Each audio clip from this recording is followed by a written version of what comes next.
everything starts with a thought. And what I think is, if you are a computer grad और अगर आपने कोई भी ऐसा प्रोजेक्ट नहीं बनाया है अभी तक which is used by real users even for free, then आपने अभी तक अपनी कंप्यूटर साइंस डिग्री का रियल यूज़ किया ही नहीं है. Then I think you can safely put it to dustbin.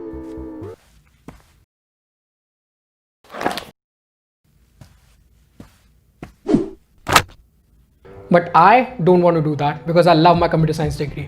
सो जब ये इंडिया में कोविड-19 पैंडेमिक शुरू हुआ, then I thought of making a कोविड-19 dashboard for India so that user can track कि इंडिया में कितने कोरोना केसेस हैं, कितनी एक्टिव चल रहे हैं, कितनी डेथ्स हुई हैं, and they can track that daily basis पे वो किस तरह से इंक्रीज कर रहे हैं. And I completed the project and made it live on the site called indiacoronacases.com. And आज की डेट में उसमें डेली बेसिस पे 100 to 150 यूनिक व्यूज़ आते हैं.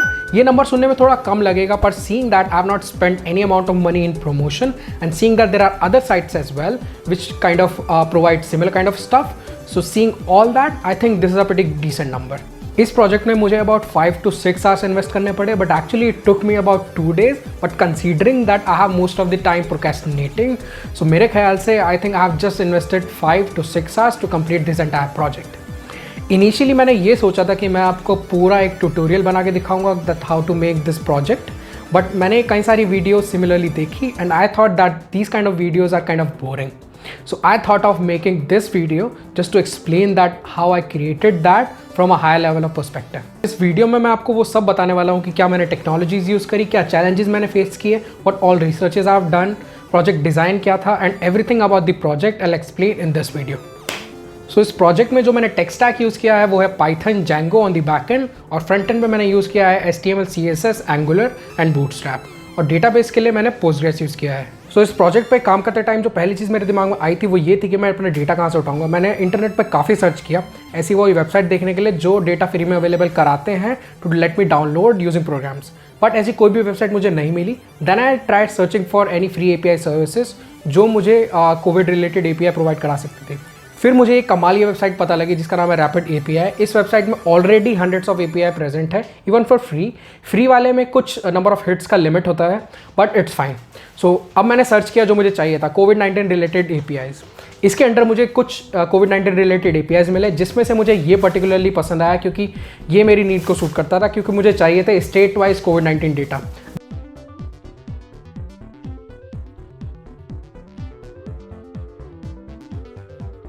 अब मेरा यहाँ पे थॉट ये था कि मैं रैपिड API पे पेड प्लान लूँ या फिर फ्री प्लान लूँ. डिसीजन ये काफ़ी सिंपल था क्योंकि मैं यहाँ पे कोई भी पैसे इन्वेस्ट नहीं कर रहा हूँ. That's why I chose for free plan. तो अब मेरे पास APIs थे जहाँ पे मैं हिट करके कोविड-19 डेटा निकाल सकता था. अब मुझे ये चूज़ करना था कि या तो मैं सिर्फ फ्रंट एंड बनाऊँ और APIs को हिट करके डेटा UI पे दिखा दूँ, या फिर मैं बैक एंड भी मेंटेन करूँ डेटाबेस के साथ और फ्रंट एंड मैं उसके ऊपर बनाऊँ. सो ये जो डिलेमा है इस पर थॉट देना काफ़ी ज़रूरी था, क्योंकि अगर मैं सिर्फ फ्रंट एंड बनाता तो मेरा डेवलपमेंट टाइम बहुत ज़्यादा कम हो जाता. But I have chosen the other way round. उसका रीज़न ये है कि अगर मैं सिर्फ फ्रंट एंड बनाता और सिर्फ API को हिट करके फ्रंट UI पे दिखा देता, उसका ड्रॉबैक ये होता क्योंकि ये जो APIs होते हैं इनका जो सक्सेस रेट होता है वो कभी 100% नहीं होता है. इनका सक्सेस रेट 95% और 98% होता है, 100% कभी नहीं होता है. तो जब भी ये फेल होते हैं मेरा वेबसाइट पे डेटा दिखना बंद हो जाता. एंड अगर इन APIs के जो डेवलपर्स हैं, इनके जो सपोर्ट करते हैं, वो उनका सपोर्ट देना बंद कर देते तो मेरी वेबसाइट पे डेटा दिखना ही बंद हो जाता. सो मैंने डिसाइड कर लिया कि मैं बैकएंड भी बनाऊंगा जहाँ पे मैं डेटाबेस मेंटेन करूंगा और साथ में मैं फ्रंट एंड भी कोड करूंगा. सो हमारे प्रोजेक्ट का डिज़ाइन जो है वो काफ़ी सिंपल है. हमारा एक बैकएंड है जो कि जैंगो में लिखा हुआ है, हमारा एक फ्रंट एंड है जो कि एंगुलर 9 में लिखा हुआ है. हम डेटाबेस मेंटेन कर रहे हैं जो कि पोस्टग्रेस डेटाबेस है. अब बैकएंड क्या करता है, बैकएंड जो है रैपिड API से डेटा मांगता है और ये डेली डेटा मांगता है यूजिंग अ क्रॉन जॉब, और डेटा मांगने के बाद वो हमारे डेटाबेस में स्टोर कर देता है. अब फ्रंट एंड जो है, फ्रंट एंड हमारे डेटाबेस से, रैपिड API से नहीं, हमारे डेटाबेस से 2 तरह के डेटा मांगता है. एक तो लेटेस्ट स्टेट वाइज डेटा और एक डेली ट्रेंड्स. सो लेटेस्ट स्टेट वाइज डेटा तो हमारे पास वो डेटा है जो कि लास्ट अपडेटेड डेटा हमारे डेटाबेस में पड़ा हुआ है, ताकि अगर रैपिड API के जो APIs हैं वो काम करना बंद कर दें तब भी हमारे डेटाबेस से डेटा निकल के आता रहे. और डेली ट्रेंड्स हमारे पास कैसे आएंगे, क्योंकि हम जो डेटा है वो हम पर डे बेस पे स्टोर करेंगे तो हमारे पास डेली ट्रेंड भी बनते रहेंगे. हमारी डेटाबेस टेबल जो है वो काफ़ी सिंपल है, जिसमें खाली 7 कॉलम्स हैं, जिसमें से 2 हैं स्टेट ID एंड डेट जो साथ में मिलकर कंपोजिट की बनाते हैं. एक है स्टेट नेम और बाकी हैं कोरोना से रिलेटेड प्रॉपर्टीज. थ्योरी बहुत हो गई, let's jump to the code. Creating the project. तो ये है हमारी डेटाबेस टेबल का Django मॉडल।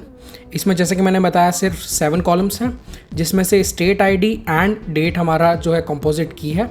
अब रैपिड एपीआई से डेटा पुल करने के लिए मैंने ये 2 फंक्शंस लिखे हैं।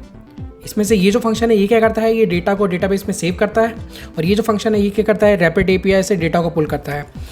इस फंक्शन में एक यूआरएल डिफाइन है जो कि हमारे रैपिड एपीआई का यूआरएल है, और इसमें 2 हेडर्स डिफाइन है क्योंकि उस एपीआई को खाली 2 ही हेडर चाहिए होते हैं, जिसमें एक होस्ट होता है और एक होता है एपीआई की। और यहाँ पे हम सिंपली उसमें गेट रिक्वेस्ट मार के डेटा पुल कर लेंगे। एंड जैसे कि मुझे पहले से पता है कि ये जेसन रिस्पॉन्स हमें देगा, तो मैंने उसको रिस्पॉन्स को पार्स करके जेसन ऑब्जेक्ट में कन्वर्ट कर लिया। अब उसके बाद मैं इसको सिंपली अपने डेटाबेस में स्टोर करा लूँगा।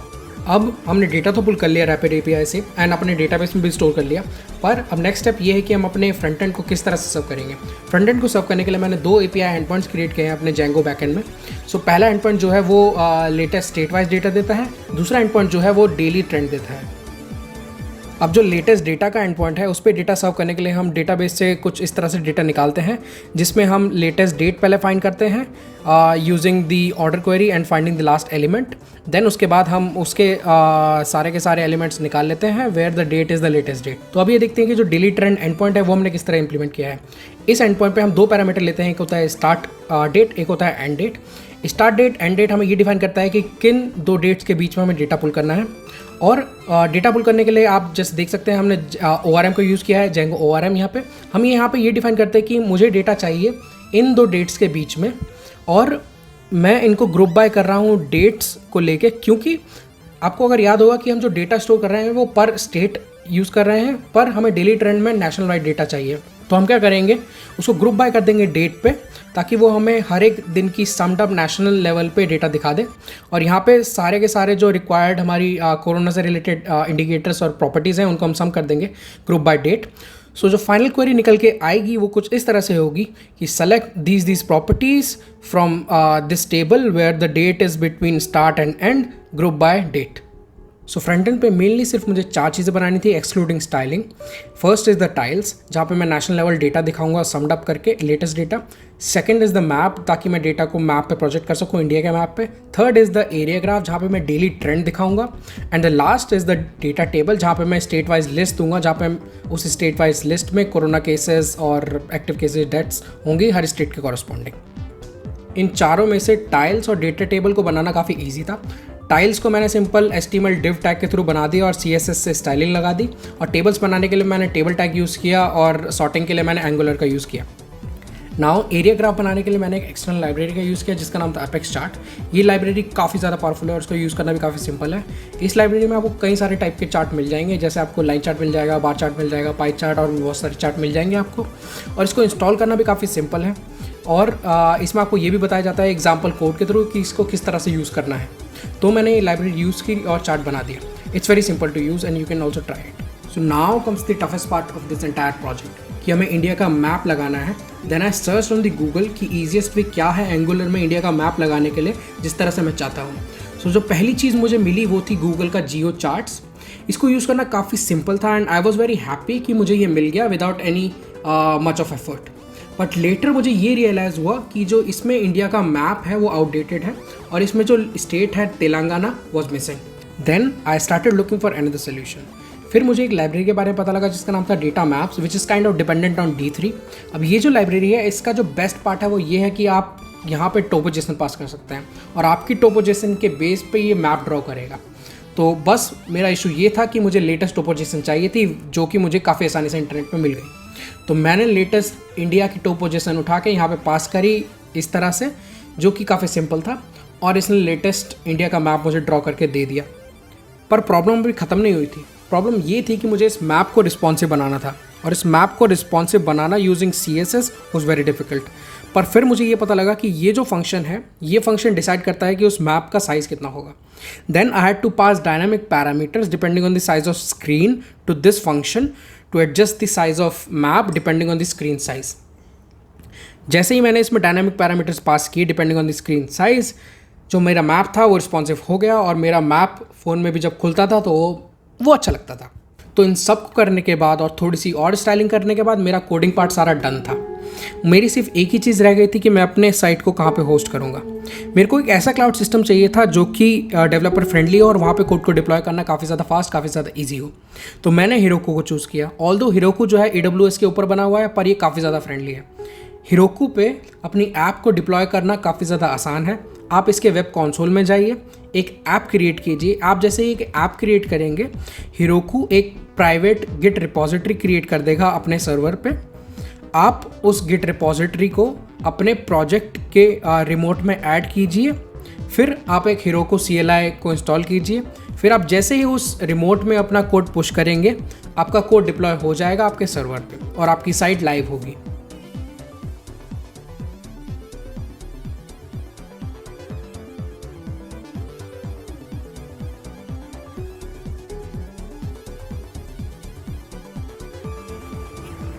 तो इन सब के बाद जो आखिरी चीज़ बच गई वो ये थी कि मैंने कोड तो लिख लिया था कि भाई डेटा किस तरह से पुल करना है, किस तरह से डेटाबेस में डालना है, लेकिन मैं उसको मैनुअली नहीं चलाना चाहता था कि जितनी बार मैं डेटा अपडेट करना चाहूँ मुझे मैनुअली उसको चलाना पड़े। तो मैंने क्या किया, उसको मैनेजमेंट कमांड में कन्वर्ट कर दिया उस कोड को। अब नाउ जो Heroku होता है वो एक शेड्यूलर प्रोवाइड कराता है जिसके ज़रिए आप किसी भी टास्क को शेड्यूल कर सकते हो। तो मैंने क्या किया, Heroku शेड्यूलर को अपने ऐप में ऐड किया। जैसे ही मैंने ऐड किया मुझे अपने वेब कंसोल में वो दिखाने लगा। तो मैं वहाँ तक गया, Heroku शेड्यूलर पर क्लिक किया। वहाँ पे एडिट के ऑप्शन में मुझे वो बता रहा था कि आपको कौन सी मैनेजमेंट कमांड रन करनी है। तो मैंने वहाँ पे मैनेजमेंट कमांड डाल दी जो मुझे रन करनी थी और मैंने ये स्पेसिफाई कर दिया कि मुझे कितनी बार ये चलाना है। तो मैंने बोला कि दिन में एक बार चलाओ, रात को 11:30 बजे, विच इज़ 6 UTC। अब जैसे ही मैंने कॉन्फ़िगरेशन कंप्लीट की, मेरी साइट जो थी फुल्ली फंक्शनल थी, जिसमें डेटा ऑटोमेटिकली अपडेट होता है।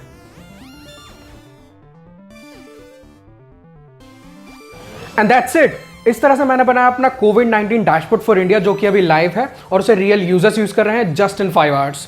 तो अगर आपको ये वीडियो इन्फॉर्मेटिव लगा, थोड़ा सा भी हेल्पफुल लगा, सो अपने दोस्तों के साथ इस वीडियो को शेयर करें और मेरे चैनल को सब्सक्राइब करें, क्योंकि इस वीडियो में मुझे बहुत ज़्यादा मेहनत लगी है। और अगर आपको मेरी मेहनत पसंद आई, सो बिना सब्सक्राइब करे बिल्कुल मत जाना, वो सब्सक्राइब बटन क्लिक हो जाना चाहिए, मुझे कुछ नहीं पता। I will see you in the next video. Bye.